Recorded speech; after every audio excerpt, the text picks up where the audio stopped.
Hello students, now we are continuing with the chapter reproduction in organisms, and most of the parts of the chapter we already completed, and in the last lecture we discussed about the cell divisions during which is in a gamete formation. There we discussed the number of the chromosomes which is present in the diploid condition as well as the haploid conditions of the majority of inanimate plants or animals. Around 6 to 7 examples of the plants and 6 to 7 examples of the animals, that is the number of the chromosome which is present in meiocytes as well as the number of the chromosome which is present in the gametes we already learned. That you have to by heart this part because it is very important for the examination. Then the second event of the fertilization, the second event of the pre-fertilization, that is the gamete transfer we studied. Gamete transfer is majorly occurring through in the cases of water, and if it is occurring through in the cases of water, then the fertilization, there are two types of fertilization. One is the external fertilization, then internal fertilization. We studied what are the differences of external and internal fertilization. External fertilization, the number of gametes, either the male gamete or female gamete should be more in number. They should release because the fertilization is going to happen in an external medium other than the natural body, especially in the cases of a majority of the plants, lower group of the plants, or in a lower group of the animals. The external fertilization is happening in water. So both the gametes should be released at the same time also. So external fertilization, both the gametes number should be more, then only there will be a chances of fertilization. In internal fertilization, always you have to remember the male organism or the male gametes which is producing from the male partner should be more in number in an internal fertilization. In internal fertilization, the female gamete will be maximum, very less number. In human, the number of the male gamete at the time of the ejaculation, it is 200 to 300 million per ejaculation, but the number of the female gamete which is released per ovulation in naturally, it will be only 1.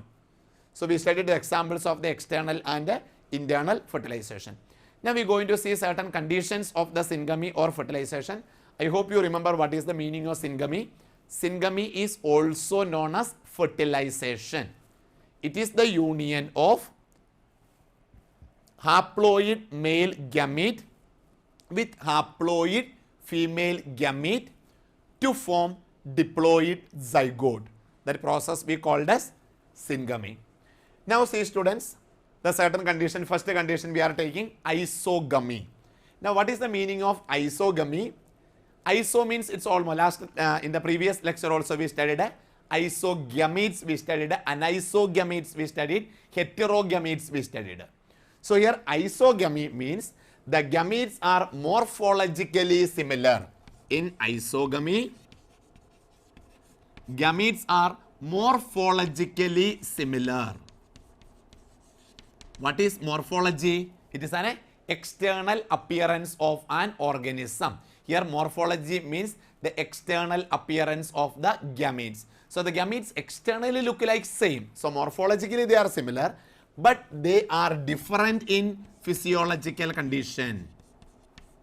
They are different in physiological condition. So if in any plants or animal, the gametes are morphologically similar, but physiologically different. Matlab, external view they look like same, but physiologically, last lecture we already studied physiology. Physiology means it is the functional difference or function, that is called a physiology. So look wise they are same, but function wise they are different. So that type of the gametes are called as isogamous. So isogamy means the gametes are morphologically similar but different physiologically. Example is the cladophora. Example of the isogamy is cladophora. Here you can see here two gametes. We'll draw that two gametes, both the gametes you see. This is the one of the gamete.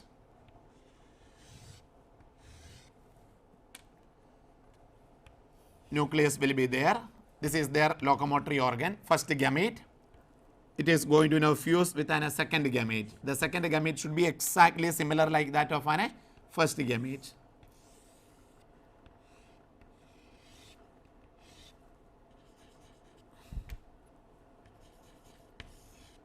See students, here two gametes we can see. Both the gametes are look-wise it is exactly same. So they are morphologically they are same, but physiologically it is not compulsory to be same. Physiologically they are different. So that type of the gametes we called a isogametes. This both the gametes are going to fuse. After fusing you see what is going to form?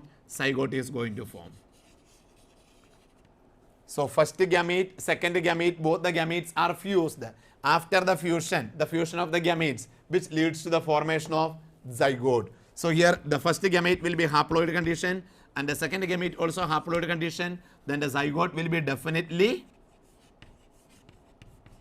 diploid condition to a number. So this is the condition of an isogamy. Two words you have to remember. Gametes are morphologically similar, but gametes are physiologically different. That is the condition is the isogamous condition. So here example which is given in our textual, that is cladophora is an isogamy. Don't forget the example. Cladophora is the condition of isogamous. Second is the anisogamy.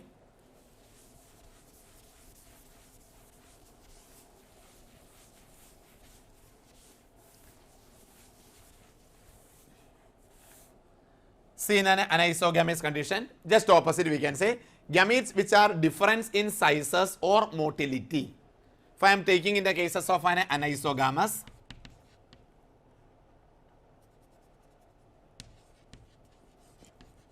in anisogamy, we are taking the two gametes, one is the male gamete, another is the female gamete. The gamete which differ in size or motility. The size wise both the gametes will be dissimilar. Even motility power, one will be motile, another will be non-motile. So if the gametes which differ in sizes as well as the motility, that type of the gametes are called as anisogamy. Anisogamy is also we called as heterogametes. First condition isogamous. Example we studied a cladophora. Their gametes are morphologically similar but physiologically different. But in anisogamy, gametes which differ in sizes or motility, some of them will be bigger, some of them will be smaller, or some of them motile and some of them will be non-motile. So this anisogamy which is also called a heterogametes. Example of the anisogamy or heterogametes are chlamydomonas. You know chlamydomonas we already studied. They produce a zoospores we studied. So here we are going to take in the cases of their example which is given in the book, that is the chlamydomonas. Here anisogametes condition if you see here, one will be bigger female gamete, another will be smaller male gamete. In the human also typical example we can say same. So bigger one of the female gamete and the smaller one of the male gamete, and bigger female gamete is non-motile and the smaller male gamete is motile because they are having a locomotory organ, tail is present. So the size wise they are different and the motility also they are different. So it comes under the group which one? Anisogamy or heterogametes. Anisogamy or heterogametes. That is the two condition. Next condition we are moving, that is oogamy. Next is the oogamy.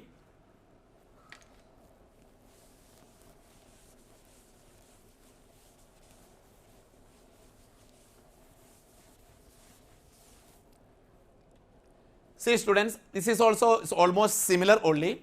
In the anisogamy we studied either there will be two conditions they are given. The gametes which differ in sizes. One will be bigger, another will be smaller, or they are having a difference in the motility. One will be non-motile, another will be motile. Here in the oogamous, the large non-motile female gamete, the ovum should be bigger. Compulsory ovum should be bigger. And a small motile male gamete, that is an antherozoid. Male gamete should be smaller. So the large female non-motile gamete and a small male motile gamete compulsory. But in an see, not to get confused, in the anisogamy condition there is no clear-cut bifurcation which should be bigger, which should be smaller, which should be motile, which should not be non-motile. There was no clear-cut bifurcation that way. Any one of the gamete will be motile, another will be non-motile, one will be bigger, another will be smaller. So anyway gametes are different, so we use the broad category of the term which one? Anisogamy or heterogamous condition. But if you see in the cases of an oogamous type, in the oogamous type it is specifically mentioned female gamete is large and non-motile, that we call as an ovum. Especially in a human we can say this is more perfection, oogamous type. And the small motile gametes, that is anthrozoid, which is mentioned. In the plants group you see volvox and fucus. Volvox and fucus, they are generally shows what type of the syngamy? Oogamous type of the syngamy. Isogamous type of the syngamy are the characteristics of cladophora. Anisogamous or heterogamous type of the syngamy is the characteristics of chlamydomonas. Oogamous type of the syngamy is the characteristic of volvox and fucus. So here the female gametes are bigger and they are non-motile, but the male gametes are smaller and they are motile. Here the female gametes are non-motile and bigger, we call as ovum, and the male gametes are motile and they are smaller. Female gametes are bigger and non-motile, we called as ovum, and the male gametes are small, motile, so we called as antherozoid. Antherozoids. Example volvox and fucus. Now see students, next is the hologamy. Isogamy, anisogamy, oogamy and hologamy. Hologamy means the fusion of two organism itself. Any two organism is going to fuse, so we call it as an oogamous. Main example we can say yeast. Not to get confused, yeast budding we studied already. So here hologamy, that is an asexual type of the reproduction we studied. Here in the hologamy, fusion of two organism itself. Here you have to see gametes are not fusing, two organism itself they are fusing. The fusion of two organism, and the two organisms themselves act as a gamete. Means each organism can act as a gametes. It's very important example. Yeast generally perform hologamy. Holo means complete. The entire organism or the complete organism themselves act as a gametes. So the condition is called as hologamy. Example of hologamy is yeast. So 4 cases of syngamy we studied. First one is isogamous condition. Example we studied cladophora. Second is anisogamy or heterogamy. Example we studied chlamydomonas. And third, oogamous. 2 example we learned. One is volvox, another is fucus. And the last is hologamy. Here the entire organism can act as a gamete. Example we studied yeast. Now, so this is the major part. Now we have only one part is remaining, that is the post-fertilization changes or the post-fertilization events. Because the events of sexual reproduction, first we learned pre-fertilization. There we studied gametogenesis and gamete transfer. And second is the fertilization or syngamy. Here external and internal fertilization. Then now we studied 4 conditions of isogametes, anisogametes, oogamous and hologamy conditions. Now we are going to discuss the important questions which is repeated in our board examination from this chapter. Last 4 sessions what we learned. So what are the important questions? That is the theory questions which we came for this examination. The main entrance questions came from this chapter we will discuss in our next session. Today we will see majority. We will not be able to complete the entire question discussions, but we'll do major part today. That is the for exam and from exams. So first question came, define parthenogenesis. Definition of the parthenogenesis. Today we studied parthenogenesis. Parthenogenesis means it is the formation of new organism or the individual without fertilization. Formation of the new individual without fertilization we called as parthenogenesis. That question came for 1 mark only. So we have to just write the definition. There we learned the examples also. One of the bird we learned the example of the parthenogenesis. And that bird typical example also I mentioned. Can you remember that? Turkey we learned. And in the one of the insect that is in the arthropoda group, we studied example honeybees. One of the helminthes group, that is worms, I said that is the wheel animalcule. Wheel animalcule, that is rotifer. This all we studied the examples of parthenogenesis. So what is parthenogenesis? Formation with the formation of the new individual without fertilization. The process we called as parthenogenesis. And the second question, whenever I am explaining, try to point out that important term, so that will be very easy to remember for you guys later. Try to recollect it. Other than writing that entire definition, just that point you mention, then examination you write the proper definition. Second, mention the asexual reproductive structures of penicillium. In the first session we studied asexual reproductive structures of penicillium. The asexual reproductive structures of the penicillium. Can you recollect that one?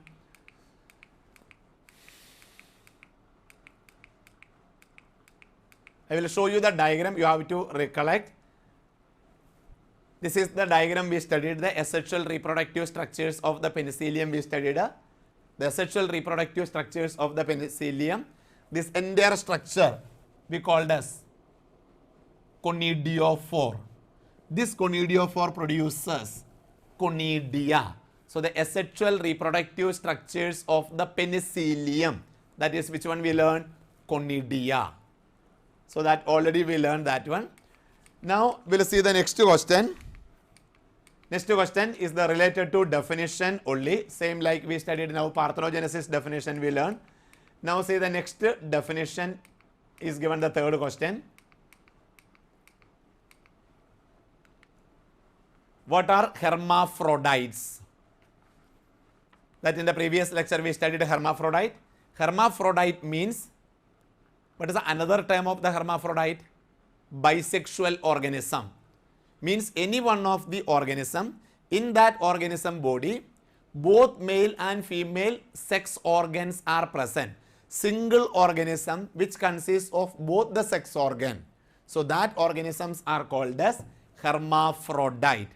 Other two terms also we studied for this hermaphrodite.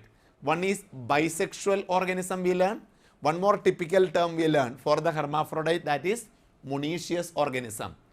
So what are hermaphrodites? So hermaphrodites are the bisexual or monoecious organism. Single organism body consists of both reproductive organ. Which both reproductive organ? Male and female reproductive organ. So that type of the organism we called as hermaphrodite. The examples of the hermaphrodite we studied earthworm. Earthworm is a hermaphrodite. One earthworm body consists of male and female sex organs are present. So they are the hermaphrodite. Next question you see, mention the asexual reproductive structures of the sponges. Asexual reproductive structures of the sponges we studied, that are called as an gemule. Asexual reproductive structures are known as gemule. Gemule formation in sponges. That diagram also we learned the gemule formation in the sponges. So at the middle of the gemule, which consists of group of the cells, that group of the cells we called as an archaeocytes. Archaeocytes are the totipotent cells which is present at the middle of the gemule. But they are very sensitive cells, and these cells are protected or supported by an amoebocytes. These cells are protected or supported by amoebocytes along with spicule. That spicule which is made up of an calcium or silica. So we call it calcareous or siliceous spicules. Now between there is an opening. We studied this opening, we called as an micropyle. Micropyle is the opening. So this is the structure of one of the gemule. So mention the asexual reproductive structure in sponges. That also we studied, not all sponges. Which sponges we studied? That sponge is an freshwater sponges. Can you recollect what is the name of that freshwater sponges we studied? That is Spongilla, which generally perform gemmule formation. The middle cells are called as archaeocytes. Here outside is an amoebocytes supported by spicule. Between having an opening we called a micropyle. It's a type of asexual reproduction in sponges. Whenever there is a favorable condition will come, these cells, that is these archaeocytes, will come outside through the micropyle and germinate to form new organism. The process we called as asexual reproduction, that is gemmule formation in sponges. So try to recollect this answer once again. Define parthenogenesis. What is parthenogenesis? Formation of new individual without fertilization. Try to write two examples. First example, rotifer. Generally we call it a wheel animalcule. And second example, write one more insect name. Which insect name we will write? That is in honeybees. Second we learn, mention the asexual reproductive structure of the penicillium. In penicillium, the asexual reproductive structure we learn conidia. Conidia are formed on hyphae. That hyphae, fungal body we called a conidiophores. What are the hermaphrodite? Hermaphrodite means bisexual organism. Single organism body consists of both the type of the reproductive organ, that is the male and female sex organs. So that type of the organisms are called as a hermaphrodite or bisexual organism, or they are also we called as, hermaphrodites are also known as monoecious organisms. Example we studied a earthworm. Earthworm is an example of an hermaphrodite organism. In the plants also we studied a few plants. Yesterday we studied a monoecious plants example we studied, cucurbita we studied, coconut we studied, comes under the which one? Monoecious plants we studied. Here hermaphrodite. Hermaphrodite is the term which is generally used in animals only. So here hermaphrodite example if you are writing, you can write the earthworm. Not to need to write the plants example. Mention the asexual reproductive structures of the sponges. Try to recollect the term gemmule formation. Gemmule formation here in question they are asking about the sponges. But you know the specific sponges, that is the freshwater sponges. Which is freshwater sponges? That is Spongilla. Next again the same question. What are hermaphrodites? Give two examples they are asking. Hermaphrodite with two examples. One hermaphrodite means bisexual organism or monoecious organism. One example already I said, which one? Earthworm. So here hermaphrodite word animal. So you have to mention one more example. If you write in a majority of any platyhelminthes you write, or otherwise if you are platyhelminthes, any one of the platyhelminthes you write, that answer will be correct only. If you take in a tapeworm or you take the liver fluke, they are the hermaphrodite organism. Tapeworm, liver fluke. Liver fluke means the organism which is generally multiply in the hepatic cells of the human, that are the liver fluke. We call it Fasciola hepatica. You studied in the animal kingdom chapter, Fasciola hepatica. It is commonly known as liver fluke. Here fluke means worm which is present in the hepatic cells, that is the liver cells. So it is called as a liver fluke, and the scientific name Fasciola hepatica. Hepatica means hepatic cells, and it causes the disease in the human body is called as fascioliasis. Fasciola hepatica causes the disease in human, that is fascioliasis. So Fasciola hepatica, tapeworm, Taenia solium. Tapeworm, that is Taenia solium.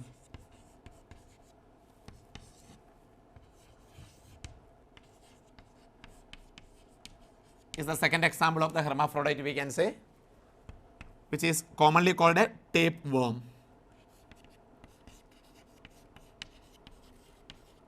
And it also causes the disease which is called as teniasis. Tapeworm causes teniasis, Fasciola causes fascioliasis. These all are the helminthes group, platyhelminthes group.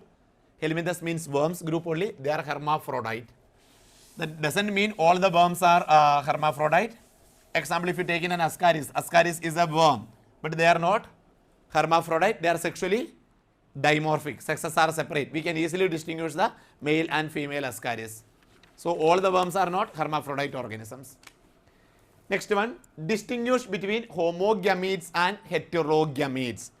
Distinguish between homogametes and heterogametes.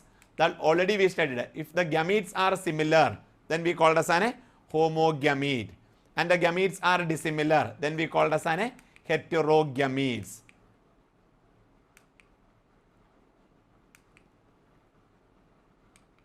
See, if the gametes are similar, we call it as a homogametes. If the gametes are dissimilar, then we call it as a heterogametes. See, homogametes, which are also we studied last class, that is an isogametes. Here the male and female gametes are similar. Both the gametes are similar, which is called isogametes or homogametes. The examples we studied, Elphidium, Ulothrix and Cladophora. Elphidium, Ulothrix and Cladophora are the examples of the isogametes, which are also known as homogametes. See, this is the diagram of the homogametes or isogametes of the Cladophora we learned. Yesterday, last lecture we practiced also this diagram.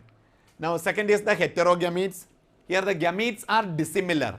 Both the gametes are dissimilar, we called as heterogametes.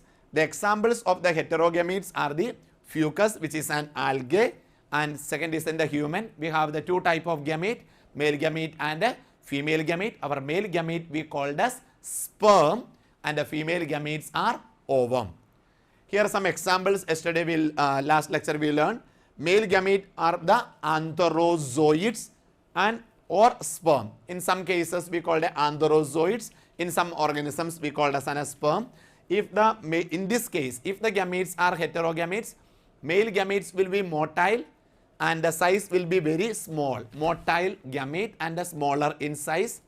And the female gamete, that will be ovum or egg, they will be bigger and non-motile. So these are the major differences of the isogametes or heterogametes. Otherwise, homogametes or heterogametes.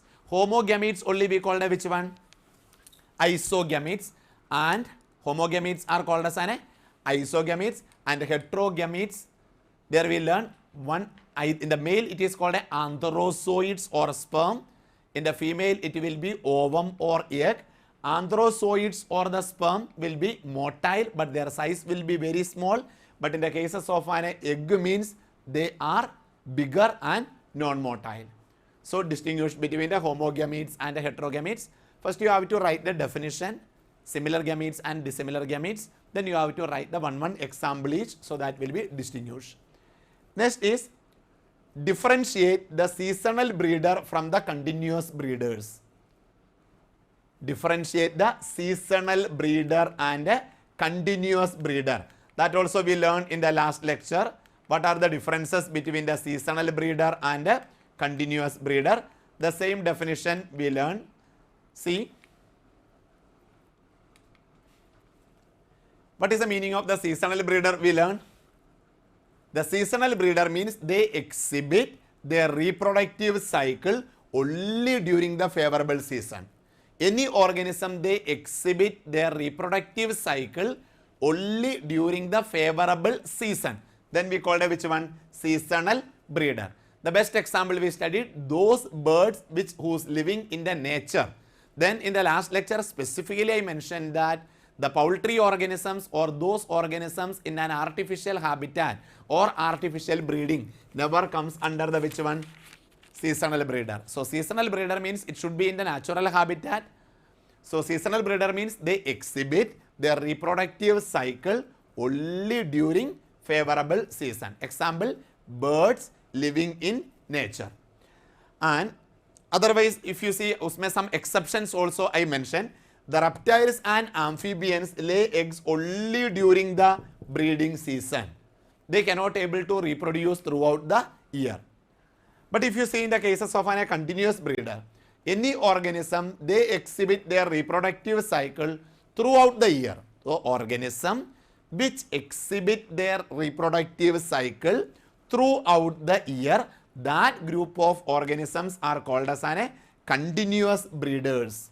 Here in the seasonal breeder, they exhibit their reproductive cycle only during favorable season. But in the continuous breeder, they exhibit their reproductive cycle throughout the year. So their example we learn, any one of the bird who is there or they are grown up in a poultry, that is in an artificial habitat, they are definitely which will be continuous breeders. In the natural or the natural habitat, natural birds all comes under the living in nature, or natural habitat comes under the seasonal, and in a poultry habitat it is comes under the artificial or in a continuous breeders. So distinguish between the seasonal breeder as well as the continuous breeder. So here you see hermaphrodite, two examples we learn. One example most common we use the earthworm, and the second example any worms you can mention. I said which worm, not all worms I said, that is the liver fluke, or second is the tapeworm, Taenia solium we can mention. Distinguish between the homogametes and heterogametes. Homogamete means which is isogametes, heterogametes means both the gametes are dissimilar, male and female gamete. Male gamete will be anthrozoids or sperm, and female gamete means egg or ovum. The anthrozoids or sperm means they are comparatively smaller and they are motile, but ovum or egg means they are bigger and non-motile. Differentiate between the seasonal breeder from the continuous breeder. That seasonal breeder means they have the particular breeding season, and the continuous breeder means they will be breed or reproduce throughout the year. So that are the differentiate between the seasonal and the continuous breeders. Now, what are the homogametes and heterogametes? What are the homogametes and heterogametes? Same we learn. Homogametes are the isogametes. Heterogametes means we can able to differentiate the which one? The gametes easily we can able to differentiate, that will be the heterogametes. Similar gametes are the homogametes and the dissimilar gametes are the heterogametes. The same what we learned in the previous question. Again the question which is repeated, you see. What are hermaphrodite? Mention one example. See students, the hermaphrodite question which is March 2017, it was the 1 mark question. Then the same question repeated in the July 2014 and 2016, that question came for 2 mark with example. 17 May that only came for the definition, but in the July 14 and 16 it is came for the definition with example. Again the same question which is on March 2018, sorry, the same question which is came March 2014 for the 3 marks, but along with there was a sub question also. What are the hermaphrodite? Mention one example. You know, three times now I repeated. Bisexual organisms or monoecious organisms. Mention only one example. You can write the common example, earthworm you can write. So that was the which one. So 1 mark will be for the definition there, and 1 mark will be for the mention one example. Here the second uska sub question of that same question. Offsprings of the asexual reproduction are called as clones. When I was reading, I thought that offsprings of the asexual reproduction are commonly known as what? So we have to specifically mention the name, but they are given the answer also there. Offsprings of the asexual reproduction are called as clones. But why they are called as clones? We already studied. They are morphologically similar. So the offsprings of the asexual reproduction are commonly called as clones.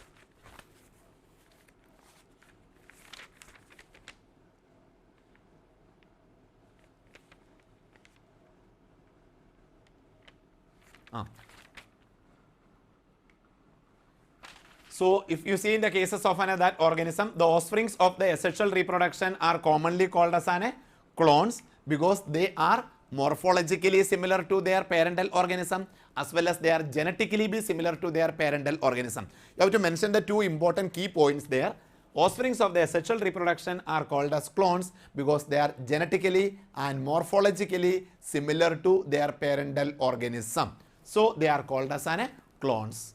So that was the question. Next one, mention the units of vegetative propagation in plants. The question came for 3 mark. mention the units, single one I, units of vegetative propagation in plants. So what are the major unit of vegetative propagation in plants? The detailed study we studied in our last lecture, and I revised also, it is the 3 to 4 times what are the major vegetative unit in the cases of plants. One of the vegetative unit we studied a runner. The example we studied a lawn grass. So here runner means the slender prostate branches arising from the axillary buds we called as runner. Example we studied a lawn grass. Rhizome, the example we studied banana and ginger. There, these are the underground stem modifications. We already studied they are the underground stem modifications. They have the buds, they have the nodes, internodes and scaly leaves below the ground. And whenever the favorable conditions are there, then only they will grow. Unfavorable conditions, they will be present in an underground itself. So the example we learn, example of the rhizome we learn, ginger and banana. Next, another one of the unit of the vegetative propagation we studied, sucker. They are the underground stem. They generally grow obliquely. Example we studied chrysanthemum. And second example is the pineapple. So chrysanthemum and the pineapple both are comes under the sucker. The third example of the vegetative unit. Fourth example we studied tuber, that is the potato. They have the nodes and internodes below the ground, and it is generally used for the storage of the food material, and it is an underground stem modification. Example potato. Fourth we studied a bulb. Typical example is onion, and they also underground stem modification, but covered with a overlapping fleshy leaves. Covered with overlapping fleshy leaves we learn. Now next is the offset. Offset, a typical example we studied water hyacinth or pistia. Here there are the subaerial modifications of the stem, and a single long horizontal node can able to produce tuft or group of leaves as well as the roots. So we call it as an offset. Example we learn water hyacinth and pistia. And then we learn bulbil. Bulbil, only one example we learn, that is agave, that is the modified flower buds. Then next is the leafy buds we learn, that is the last one we learn, leafy buds. There we took in the cases of one of the leaf, that is in the bryophyllum. In the bryophyllum leaf margin having a small depression we call a notches. That notches having an adventitious buds which develop to form new plant. So that is a leafy buds. Example we learn bryophyllum. So these all are the typical examples of the vegetative unit. These all vegetative units are collectively we called a vegetative propagules. So it is came for the 3 mark. You can write any 6 with the examples. You just mention the name of the unit with the examples. You will get the full marks. No need to explain that one. And so mention the units of the vegetative propagation in plants. Try to recollect what are homogametes and heterogametes. That is, the homogametes means they are the isogametes only. The gametes are similar. Heterogametes means the gametes are dissimilar. What are hermaphrodite? With example, a number of times we revise that one. Offsprings of the asexual reproduction are called as clones, or why? Because they are morphologically and genetically similar to their parental organism. So they are called as clones. Next is the mention the unit of the vegetative propagation in plants, that you can mention there. Any 5 or 6 vegetative propagule or vegetative unit you have to mention. That is the runner, sucker, rhizome, or bulb, or bulbil, or leafy buds. These all are the examples of the vegetative propagations majorly found in the cases of plants. Next is the name the asexual reproductive structure in. We have to identify 3 mark question which is came for the 2015. Asexual reproductive structures which is found in hydra. In hydra, asexual reproductive structure we studied as a budding. In hydra, asexual reproductive structure we studied budding. I hope you guys are remembering that diagram. we studied the hydra diagram this like, and the asexual reproductive structure. This is the hydra's tentacle.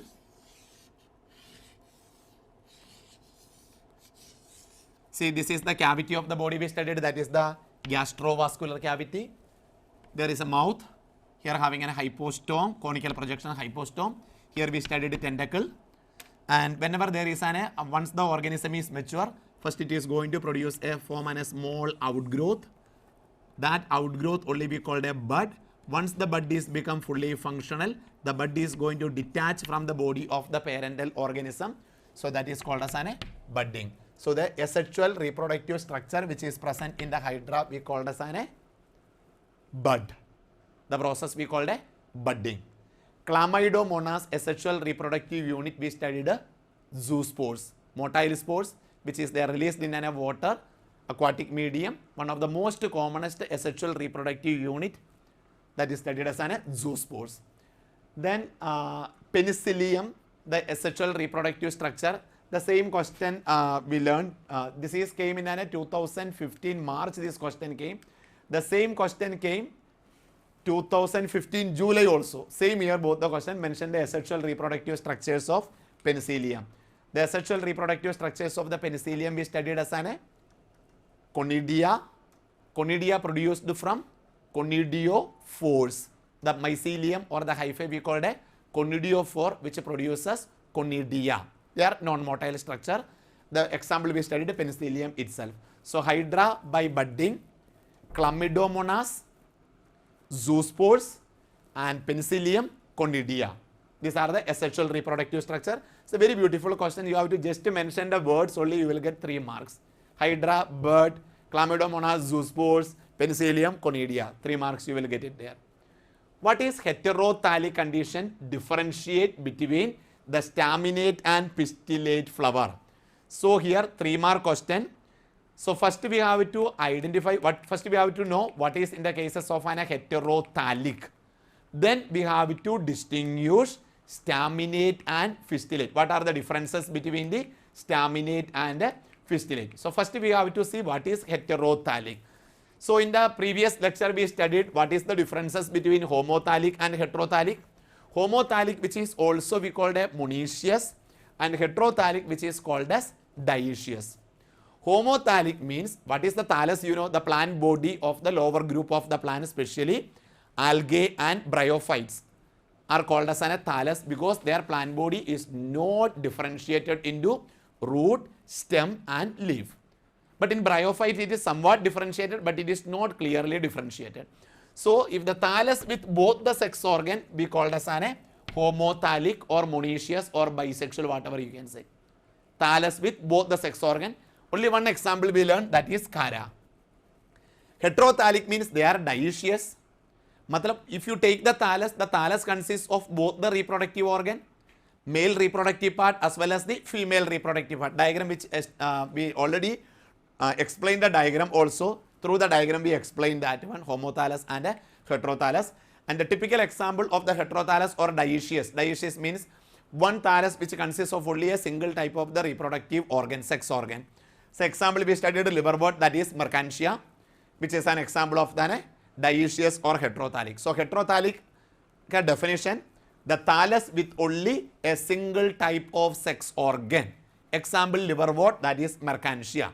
The second part of the question they were asking how to differentiate the staminate and pistillate. How to distinguish the staminate and pistillate. Staminate means if you take in any one of the flower, that flower with only the male reproductive part, that is stamen, then that flower we call as a staminate. Example we learn castor. In the pistillate means they are only having a female reproductive part, that is pistil. Example we learn cucumber.